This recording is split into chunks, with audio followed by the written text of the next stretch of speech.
Assalamualaikum. Waalaikumsalam Pak Faisal. Silakan duduk Pak Faisal. Terima kasih Bu Yun. Maaf. Apa kabar Pak Faisal? Alhamdulillah Bu Yun, saya sehat. Bu Yun gimana kabar? Alhamdulillah, Iya. saya juga sehat. Hari ini kayaknya ada jam kosong pelajaran atau gimana nih? Iya Bu, kebetulan memang hari ini juga saya mau ada kegiatan coaching Bu. Jadi rencana saya nanti beserta Pak Haji Nana akan melaksanakan coaching gitu. Ya. Oh, seperti itu.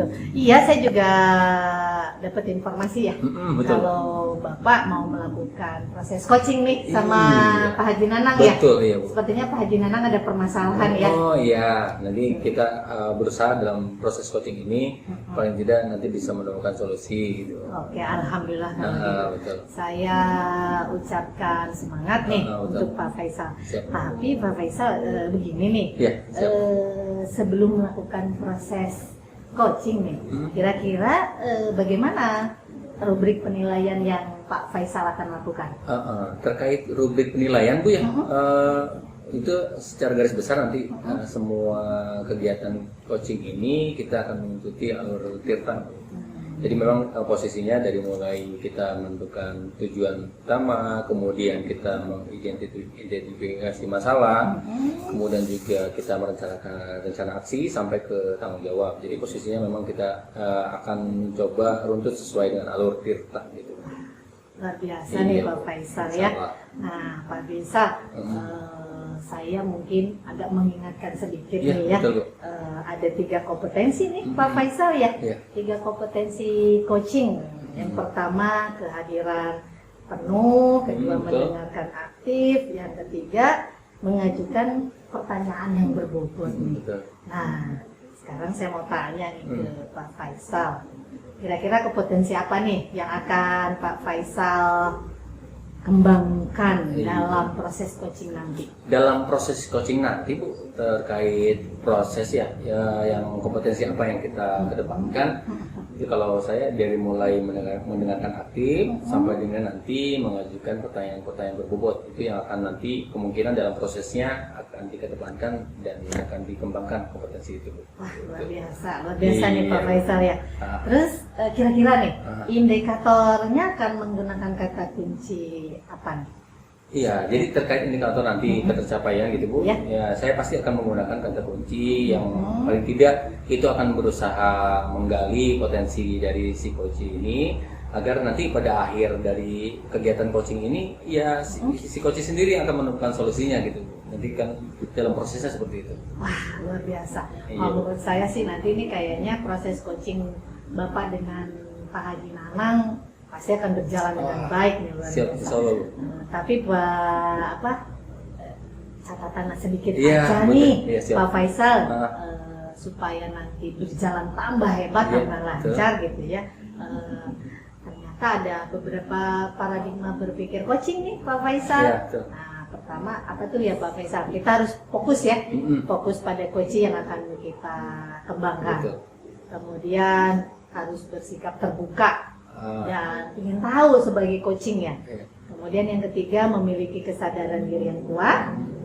Terakhir mampu melihat peluang baru dan masa depan.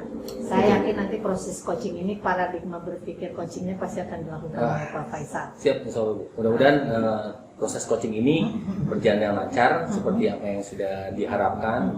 Mudah-mudahan tujuan utama dari proses coaching ini dari si coachingnya menemukan solusi atas permasalahan sendiri, insya Allah bisa tercapai. Oke, luar biasa. Siap, Bu. Selamat melakukan proses Siap, coaching Pak iya, Bu. Faisal. Terima kasih. Sama-sama. Selamat pagi Pak Nana. Pagi Pak Faisal. Iya. Aduh, akhirnya kita bisa berjumpa nih di sini. Wah, kemarin kalau nggak salah malam-malam tuh Bapak tuh WA tuh ke saya tuh. Katanya pengen ketemu, terus kemudian ada yang mau diceritain. Kira-kira perihal apa ini yang mau diceritakan tuh? Terima kasih Pak sudah meluangkan waktu untuk saya. Begini Pak, ada hal yang ingin bicara dengan Bapak.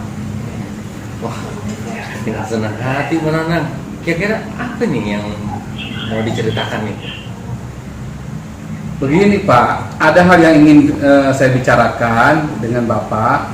Akhir-akhir ini saya merasa murid-murid saya di kelas itu kurang atensi dalam menerima pembelajaran dari saya. Selain itu, atensi terhadap pelajaran juga menurun. Saya perhatikan di kelas itu mereka lebih asik dengan gadgetnya. Gadgetnya. Kemudian lebih asik berseluncur dengan buka YouTube dan medsos media lainnya. Media sosial ya. Iya. Oh gitu. Jadi gini Pak Nanang, ke depan nih ya kita punya waktu 10 sampai 15 menit ini, tentunya obrolan kita nih ada tujuan yang ingin kita capai. Jadi menurut Pak Haji Nanang nih, apa yang kira-kira diharapkan dari obrolan kita tersebut hari ini? Saya berharap dapat menemukan solusi atas permasalahan saya, Pak.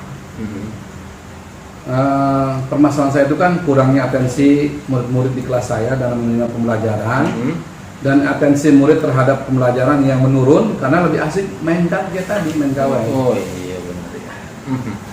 Oke begitu.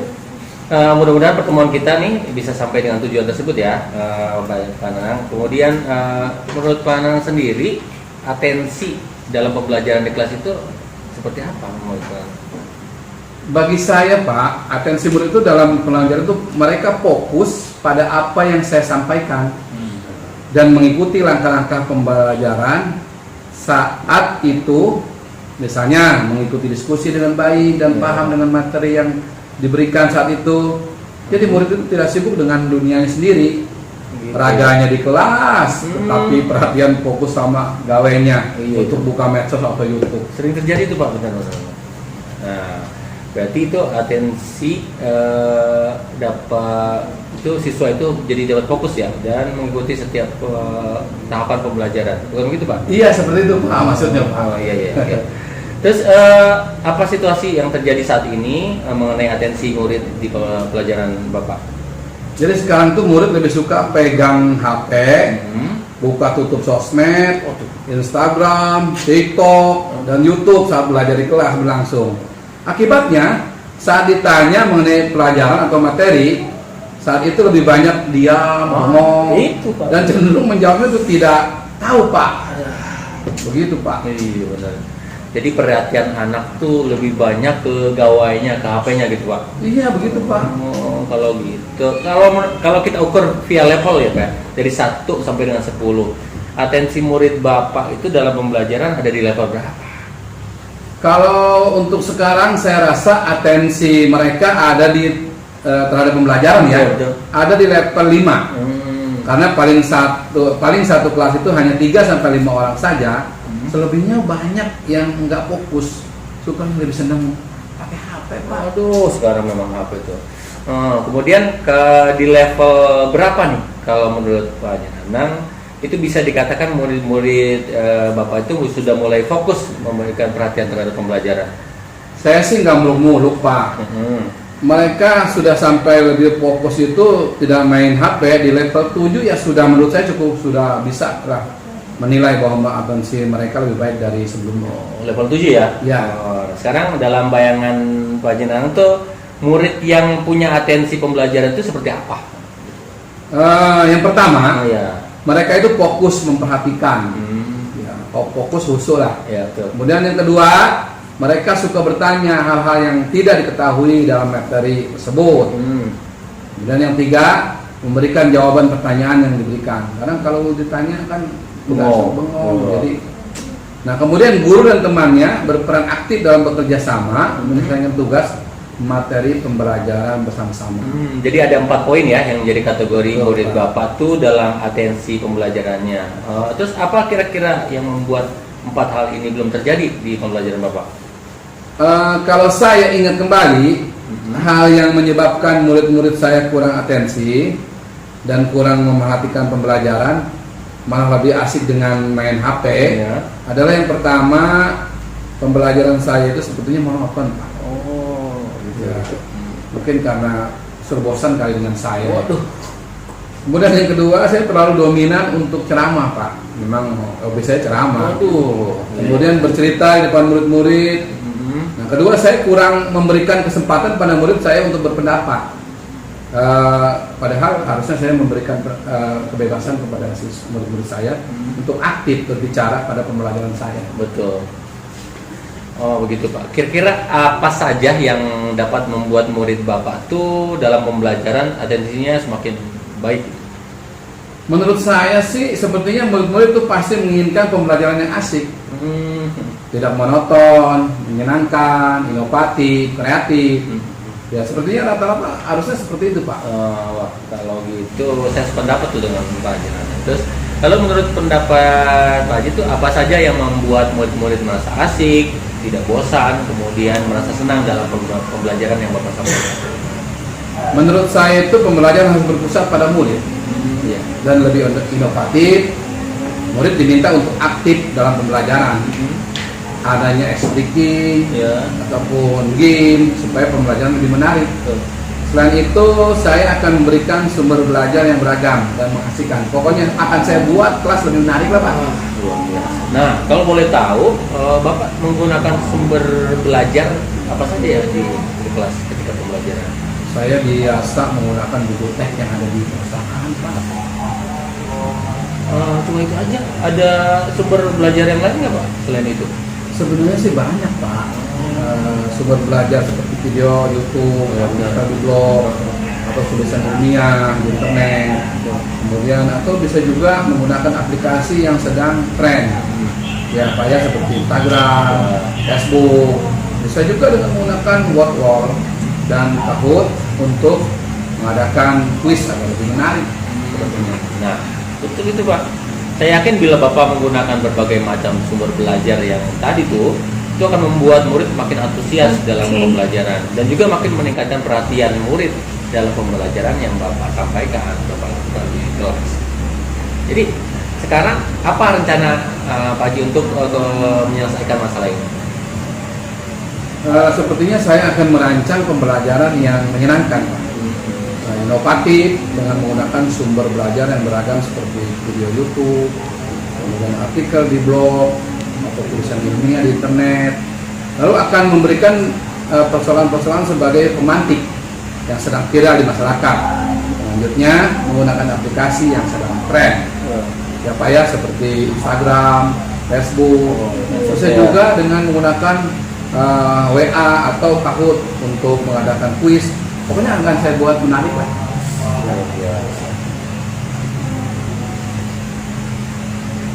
Kemudian pembelajaran juga akan saya usahakan berpihak pada murid. Saya akan melaksanakan pembelajaran diferensiasi Pak. Jadi kita tahu apa yang dibutuhkan. Jadi semua kebutuhan murid bisa betul sekali ya. Tidak terkesan dipaksa. Tapi mereka akan merasa senang dalam pembelajaran sesuai dengan keminat yang diingini. Luar biasa. Bagus sekali rencana Bapak. Mudah-mudahan berhasil ya Pak. Amin, amin. Ya, terus kira-kira kapan tuh Bapak akan melaksanakan rencana tadi? Sepertinya secepatnya Pak. Besok akan saya lakukan dan berkomitmen untuk selalu membuat rencana pembelajaran yang menyenangkan, berpihak pada murid, inovatif, menggunakan beragam sumber belajar untuk eksplorasi materi hingga murid-murid saya dapat menjalankan merdeka belajar, dan saya akan membuat murid-murid saya senang dalam kegiatan eksplorasi materi tanpa ada unsur paksaan. Luar biasa. Wah, bagus sekali. Bagus sekali Pak. Saya sangat mendukung akhirnya. Akhirnya pada apa yang bisa Bapak simpulkan dari pertemuan kita? Akhirnya saya bisa tahu Pak apa yang bisa saya lakukan untuk menambah atensi murid dalam pembelajaran dan kapan akan saya lakukan serta akan saya terapkan. Terima kasih nih Pak Faisal atas waktunya. Iya, mudah-mudahan kita semua bisa menjadi guru yang selalu dirindukan oleh murid-murid kita ya. Amin ya Allah, amin ya rabbal alamin. Nah, sama-sama Pak Haji, mudah-mudahan kita juga bisa mengambil hikmah dan juga pembelajaran dari pembicaraan kita pada kesempatan hari ini. Iya Pak, sekali lagi terima kasih apa yang sudah Bapak sampaikan, dan saya alhamdulillah bisa menemukan solusi untuk mengatasi permasalahan saya. Iya, sama-sama Pak Haji. Mudah-mudahan sekali lagi obrolan kita jadi bisa ada manfaat dan insyaallah kedepannya bisa lebih baik. Baik. Ya, oke, siap Pak Haji. Saya tinggal dulu ya Pak ya. Oh iya, siap. Boleh. Assalamualaikum. Waalaikumsalam. Oke, Bu Yun, alhamdulillah tadi sudah saya selesaikan proses coachingnya. Saya meminta masukan dari Bu Yun selaku observer. Kira-kira ada masukan terkait proses coaching saya. Alhamdulillah ya Pak Faisal. Iya. Tadi saya sudah mengamati, melihat, mendengarkan coaching Bapak dengan Pak Nanang. Ya, betul. Keseluruhan luar biasa sekali Pak Faisal. Terima kasih, ya. Bu. Saya tadi sudah melihat proses-proses rubrik yang sesuai dengan tadi awal Bapak sampaikan, melalui proses sirta ya Pak ya. Tadi Bapak sudah menyatakan tujuan, menyampaikan tujuan. Jadi di tujuan tadi Pak Faisal sebagai coaching sudah bagus, sudah menanyakan di awal-awal tadi, contohnya misalnya ada waktu 10 sampai 15 menit, terus apa yang Bapak mau sampaikan dan harapkan dari berarti Bapak sudah menyampaikan tujuan Pak Faisal. Luar biasa. Begitu kan ya Pak Faisal ya? Betul. Ya. Kemudian yang kedua melakukan proses identifikasi ya, memberikan pertanyaan-pertanyaan dan umpan balik yang mengarah pada identifikasi potensi coaching. Tadi saya sudah melihat pertanyaan-pertanyaan yang sudah Pak Faisal sampaikan. Misalnya menanyakan awalnya menurut Pak Nanang itu apa sih atensi gitu kan. Kemudian di level berapa yang sudah melakukan proses parameter anak yang atensi dan tidak atensi itu di level berapa. Kemudian Pak Nanang menjawab 5. Kemudian parameternya mau disampai berapa levelnya, luar biasa.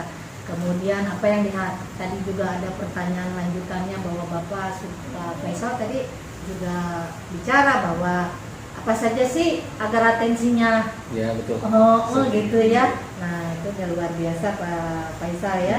Kemudian rencana aksi ini memberikan pertanyaan dan umpan balik mengenai rencana aksi coaching dalam menyelesaikan permasalahannya. Dan ini juga sudah sangat dilakukan oleh Pak Faisal ya, memberikan pertanyaan-pertanyaan umpan balik tadi. Jadi atensi itu fokus ya Pak. Jadi Bapak sudah memberikan mengingat kembali, merespon ulang, sudah luar biasa. Kemudian memberikan tadi, wah bagus sekali, luar biasa, gitu dan sebagainya ya. Kemudian rencana aksinya juga tadi ditanyakan, apa sih yang Bapak bisa lakukan gitu dan tawarkan. Nah, beliau menyampaikan pembelajarannya mau menyenangkan, berdiferensiasi dan sebagainya. Wah luar biasa Pak Faisal. Terima kasih, Bu. Kemudian yang keempat nih tanggung jawab. Nah, tadi langsung sekali Pak Faisal langsung menanyakan, kapan nih? Kapan nih Pak Faisal bilang ke Pak Haji Nanang ya? Kapan mau dilakukan? Langsung direspon dengan cepat. Besok, wah sudah bentuk tanggung jawab langsung dilakukan. Ikan cepat ikan gabus. Luar Lebih biasa. cepat lebih bagus. Lebih cepat lebih baik dan saya senang sekali, luar biasa sekali ya. Nah kemudian saya juga melihat ya sikap-sikap yang sudah Bapak lakukan, sudah ada kesadaran penuh, kemudian Bapak sudah mau mendengarkan secara aktif dengan rasa gitu ya, menyimak sekali saya lihat. Kemudian memberikan pertanyaan-pertanyaan yang berbobot sekali gitu. Contohnya tadi, atensi itu menurut Bapak berapa, kemudian level berapa, kemudian diajak berpikir ulang. Seperti itu. Nah, kalau begitu nih Pak Faisal, kalau boleh saya bertanya, apa yang Pak Faisal akan lakukan setelah melakukan coaching ini? Tadi. Coaching ya. Kalau apa yang tadi memang sudah saya rasakan dan akan yang dilakukan terkait proses coaching tadi, ya memang saya sudah merasa mengikuti alur yang tadi sudah itu sampaikan, sudah sebelumnya sampaikan. Jadi prosesnya coaching itu tadi saya sudah memakai alur Tirta. Jadi saya selama proses itu memang kita sangat berusaha untuk tetap pada jalur Tirta dari mulai tadi tujuan utama sampai dengan terakhir adalah tanggung jawab. Luar biasa nih. Nah, kira-kira dari coaching yang dilakukan oleh Pak Faisal tadi, kompetensi apa nih yang akan dikembangkan lagi oleh Pak Faisal yang kurang menurut Pak Faisal kemudian akan dikembangkan lagi? Mungkin kedepannya Bu ya, beberapa terkait kompetensi yang akan dikembangkan ya tentu saja saya ingin fokus pada pertanyaan-pertanyaan yang lebih berbobot Karena tadi saya rasa bentuk pertanyaan ini akan berpengaruh ketika kita proses untuk menggali potensi dari si coach sendiri, agar pada akhirnya itu si coach dapat menemukan solusi dari permasalahan sendiri. Itu juga saya merasa tadi prinsip-prinsip coaching itu sudah saya laksanakan. Ya tadi contohnya Pak Nanang saya sudah jadikan sebagai mitra. Jadi tidak ada kesan menggurui, tidak ada kesan juga ibaratnya memberikan langsung solusi gitu ya. Jadi kita tetap menumbuhkan potensi dari si coach sendiri agar nanti si coach dapat menemukan solusi dari permasalahannya. Dan coba kita tadi pada prinsipnya kita terus memaksimalkan potensi dari coach sendiri. Jadi kita hanya bisa mengarahkan, selebihnya kita berusaha memaksimalkan potensi dari si coach sendiri. Gitu. Jadi itu yang mungkin prinsip-prinsip dan potensi ke depan yang akan saya kembangkan, kemudian yang akan saya nanti tingkatkan gitu. Iya. Pak Faisal sebetulnya udah jadi coaching, udah jadi coach, sudah hebat. Karena apa tadi? Saya sudah betul tadi yang Pak Faisal katakan ya, Pak Faisal tadi sebagai coach sudah menganggap sebagai kemitraannya Pak Nanang sebagai coach ya. Sudah, kalau saya lihat sih udah dapat chemistry-nya kalau bahasa gaulnya gitu ya. Jadi merasa setara, bukan lagi atasan dan bawahan. Kemudian yang saya lihat juga tadi ada proses kreatif pertanyaan-pertanyaan dari Pak Faisal. Jadi akhirnya Pak Nanang bisa memunculkan solusi-solusinya sendiri. Dia nyebutin saya akan menggunakan ini, merancang pembelajaran ini dan sebagainya. Kemudian prinsip coaching yang terakhir yang saya lihat, memaksimalkan potensi yang ada. Betul, tadi sudah dilakukan Pak Faisal. Ternyata Pak Haji Nanang sebagai coach akhirnya menyadari gitu ya, bahwa ternyata pembelajaran itu nggak boleh monoton, harus asik. Dia cari solusi. Jadi potensi-potensi itu bisa dia gali dengan luar biasa. Dan saya lihat cara berpikir coaching yang dilakukan Pak Faisal sudah dilakukan. Tadi saya lihat Pak Faisal sangat fokus pada coach atau pada Pak Haji Nanang. Kemudian sudah bersikap sangat terbuka sampai ingin tahu dari pertanyaan-pertanyaannya, terus-terusan ditanya dan sebagainya ya. Luar biasa. Kemudian sangat terbuka gitu pertanyaan-pertanyaannya. Jadi sepertinya Pak Haji Nanang juga sangat enjoy sebagai coach untuk bisa menjawab semua itu ya. Kemudian saya lihat juga Pak Faisal ini memiliki kesadaran diri yang kuat loh. Didengerin, disimak, kemudian menahan diri loh, menahan diri untuk memberikan solusi. Tadi ditahan sekali oleh Pak Faisal ya. Padahal kayaknya gregetan ya kita pengen, karena proses coaching sendiri kan kita hanya menuntun ya, menggali potensi dan sebagai coachingnya biar bisa menemukan solusinya sendiri. Tadi saya lihat juga Pak Faisal mampu melihat peluang baru dan masa depan. Jadi karena sekarang kita dengan menggunakan Merdeka Belajar, kemudian tadi Pak Faisal juga bertanya, alhamdulillah tadi Pak Haji Nanang, saya akan melakukan belajar berdiferensiasi. Menurut saya ada luar biasa. Dan hasil observasi saya, Pak Faisal sudah sangat mampu melakukan proses coaching ini menjadi coach. Alhamdulillah. Hebat. Amazing jasa, luar biasa. Siap, iya. Terima kasih Bu. Sama-sama Pak Faisal. Ya, mudah-mudahan kedepannya bisa lebih baik lagi dan insya Allah proses coachingnya bisa berjalan. Kita akan sama-sama belajar ya Pak Faisal. Sama-sama Bu. Terima kasih. Assalamualaikum. Waalaikumsalam warahmatullahi wabarakatuh. Demikianlah proses coaching yang kami bertiga lakukan. Semoga menginspirasi Bapak Ibu untuk melakukan coaching.